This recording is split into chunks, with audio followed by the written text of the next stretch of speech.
Hello, good morning. കുറേ പേര് ചോദിക്കുന്ന ഒരു ചോദ്യമാണ്, നമ്മൾ ഫ്രെയിം വെക്കുമ്പോൾ, കണ്ണട വെക്കുമ്പോൾ മൂക്കിൻ്റെ അവിടെ, ഈ നോസിൻ്റെ അവിടെ കറുത്ത പാട് വരുന്നുണ്ട്, ചിലർക്ക് മുറിവ് വരുന്നുണ്ട്. അതൊക്കെ എന്തുകൊണ്ടാണ് വരുന്നത് എന്നുള്ള ചോദിക്കുന്നുണ്ട്. എല്ലാ ഫ്രെയിമും വെച്ചാൽ അങ്ങനെ വരുമോ, മെറ്റൽ ഫ്രെയിം മാത്രം വെക്കുന്നതുകൊണ്ടാണോ അങ്ങനെയെന്നൊക്കെ ഒരുപാട് പേര് പേഴ്സണലായിട്ട് എൻക്വയറി നടത്തുന്നുണ്ട്. അപ്പോൾ അതിനെല്ലാവർക്കും വേണ്ടിയിട്ടുള്ളൊരു വീഡിയോ ആണ് ഇത് ചെയ്യുന്നത്. മെറ്റൽ ഫ്രെയിം എന്ന് വെച്ചാൽ ഇങ്ങനെ സൂപ്ര ഫ്രെയിം ഒക്കെ വെക്കുമ്പോൾ സ്ഥിരമായിട്ട് യൂസ് ചെയ്യുന്ന ആൾക്കാരാണെന്നുണ്ടെങ്കിൽ ഈ നോസിൻ്റെ അവിടെ കണ്ടോ, നോസ് പാഡ് വരുന്ന സ്ഥലത്ത് ചിലർക്ക് മുറിവാവണുണ്ട്, ചിലർക്ക് വേദന വരുന്നുണ്ട്, ചിലർക്ക് കറുത്ത പാടുകൾ വരുന്നുണ്ട്, ഇതൊക്കെ കംപ്ലൈൻറ്റ് വരാറുണ്ട്. അപ്പോൾ ഇങ്ങനെ മെറ്റൽ ഫ്രെയിം വെക്കുകയാണെന്നുണ്ടെങ്കിൽ കണ്ടോ, ഈ നോസ് പാഡിൻ്റെ അടുത്ത് ഇത് കാണാൻ പറ്റുന്നുണ്ടോ, ഇത് കണ്ടോ, നല്ല സോഫ്റ്റ് ആയിട്ടുള്ള നോസ് പാഡ് നോക്കി വെക്കാൻ നോക്കണം. ഇങ്ങനെ ഇളകുന്നുണ്ടാവണം.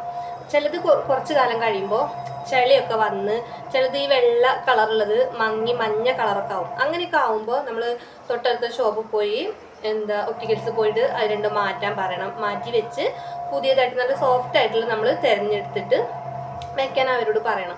അപ്പോഴാവും നമുക്ക് മൂക്കിൻ്റെ ഇവിടെ അമർന്നിരിക്കലൊക്കെ കുറേ ഒഴിവായി കിട്ടും. പിന്നെ രാത്രി നമ്മൾ കിടക്കുന്ന സമയത്ത് ഓർമ്മയില്ലാതെ അത് വെച്ച് കിടന്നുറങ്ങും. എന്നിട്ട് ചിലപ്പോൾ ഇങ്ങനെ എടുക്കുന്ന ഫ്രെയിമൊക്കെ ആണെന്നുണ്ടെങ്കിൽ ഇങ്ങനെയൊക്കെ എടുത്ത് വെക്കും.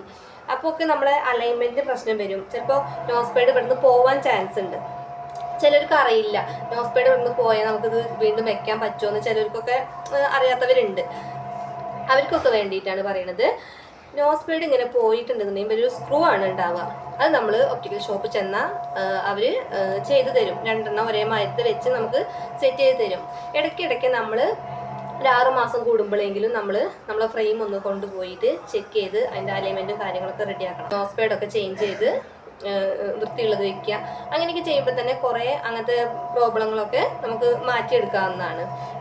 പിന്നെ എന്നിട്ടും അങ്ങനെ ചിലർക്കൊക്കെ കംപ്ലൈൻറ്റ് ഉണ്ട് എന്നുണ്ടെങ്കിൽ നമ്മൾ ഫ്രെയിം ഒന്ന് മാറ്റി ഷെൽ ടൈപ്പ് ഒന്ന് വെച്ച് നോക്കാം. നമുക്ക് ഏതിനാണോ നമ്മുടെ സ്കിന്ന് അലർജി കാണിക്കുന്നത് നമ്മളൊന്ന് നോക്കിയിട്ട് നമ്മൾ ഷെൽ ടൈപ്പ് ഫ്രെയിംസ് ഒന്ന് മാറ്റി യൂസ് ചെയ്ത് നോക്കാം. അപ്പോൾ മനസ്സിലാവും നമുക്ക് ഈ മെറ്റീരിയലിൻ്റെ പ്രശ്നമാണോ എന്ന്. പിന്നെ കൂടുതൽ നമ്മൾ ഇവിടെ മൂക്കിൻ്റെ അവിടെ ഭാരം വരാതിരിക്കാനൊക്കെ നമ്മൾ ഇങ്ങനത്തെ ഫ്രെയിം എടുക്കുമ്പോൾ വെയിറ്റ് കുറഞ്ഞ ഫ്രെയിം എടുക്കാൻ നോക്കുക. വെയിറ്റ് കുറഞ്ഞത് ഇങ്ങനത്തെ ഇത് കണ്ടോ, സുപ്ര ഫ്രെയിമാണ്. നമ്മൾ സുപ്രയൊക്കെ കഴിഞ്ഞ വീഡിയോയിൽ ഞാൻ കാണിച്ചു. സുപ്ര എന്താണെന്നും ഫുൾ ഫ്രെയിം എന്താണെന്നും കുട്ടികളുടെ ഫ്രെയിം എന്താണെന്നൊക്കെ ഞാൻ കഴിഞ്ഞ വീഡിയോയിൽ പറഞ്ഞിട്ടുണ്ട്. ഇങ്ങനത്തെയാണ് സുപ്ര ഫ്രെയിം. സുപ്ര ഫ്രെയിം ഇതും കണ്ടോ, ഇതും സുപ്ര ഫ്രെയിമാണ്. കണ്ടില്ലേ, ഇതും സുപ്ര ഫ്രെയിമാണ്, ഇതും സുപ്ര ഫ്രെയിം തന്നെയാണ്.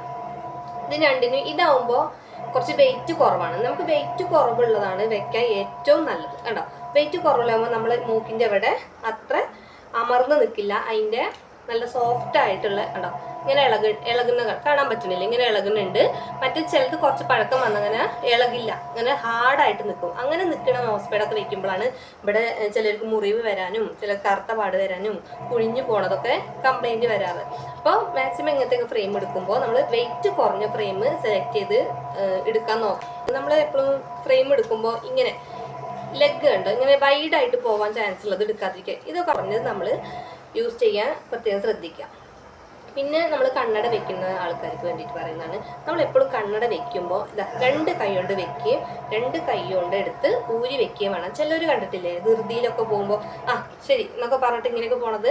അപ്പോൾ അങ്ങനെയൊന്നും ചെയ്യാതെ രണ്ട് കൈ കൊണ്ട് എടുക്കുകയും രണ്ട് കൈ കൊണ്ട് ഊരി എടുക്കുകയും വേണം. അത് പ്രത്യേകം ശ്രദ്ധിക്കണം. നമ്മൾ എൻ്റെ ഇങ്ങനെയൊക്കെ എടുക്കുമ്പോൾ നമ്മൾ അലൈൻമെൻറ്റും കാര്യങ്ങളൊക്കെ തെറ്റിയാൽ നമുക്ക് തലവേദന വരാനും കാര്യങ്ങളൊക്കെ ചാൻസ് ഉണ്ട്. അതിൻ്റെ പവറിൻ്റെ ഫ്രെയിം ഒന്നും ഇങ്ങനെ ചെരിഞ്ഞിരിക്കുകയെ ഇങ്ങനെ വെക്കുമ്പോൾ ഒപ്പമല്ലാതെ നേരെ ഇല്ലാതെയൊക്കെ ഇരുന്നാൽ നമുക്ക് തലവേദന വരാനും ഒക്കെ ചാൻസ് ഉണ്ട്. അപ്പോൾ നമ്മൾ ഫ്രെയിം വെക്കുമ്പോഴൊക്കെ കറക്റ്റായിട്ട് രണ്ട് കൈ കൊണ്ട് വെക്കുകയും രണ്ട് കൈ കൊണ്ട് ഊരി എടുക്കുകയും കൂടി പ്രത്യേകം ശ്രദ്ധിക്കണം.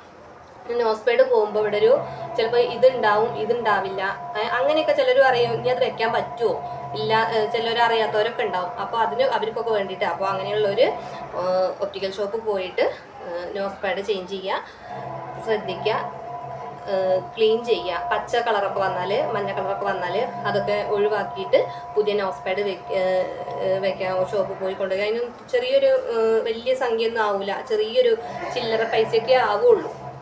അപ്പോൾ അതൊക്കെ ചെയ്യുക. അപ്പോൾ അങ്ങനെയൊക്കെ ചെയ്താൽ തന്നെ ഇങ്ങനത്തെ കംപ്ലൈൻറ്റിനൊക്കെ കുറേ ബുദ്ധിമുട്ടൊക്കെ തീരും. അപ്പോൾ എല്ലാവർക്കും ഈ വീഡിയോ ഇഷ്ടമായി കരുതുന്നു. കണ്ണട വെക്കുന്നവർക്ക് നിങ്ങളെ പരിചയത്തിലുള്ള ആർക്കെങ്കിലും ഒക്കെ ഉണ്ടെന്നുണ്ടെങ്കിൽ ഷെയർ ചെയ്ത് കൊടുക്കുക, സപ്പോർട്ട് ചെയ്യുക. ഓക്കെ.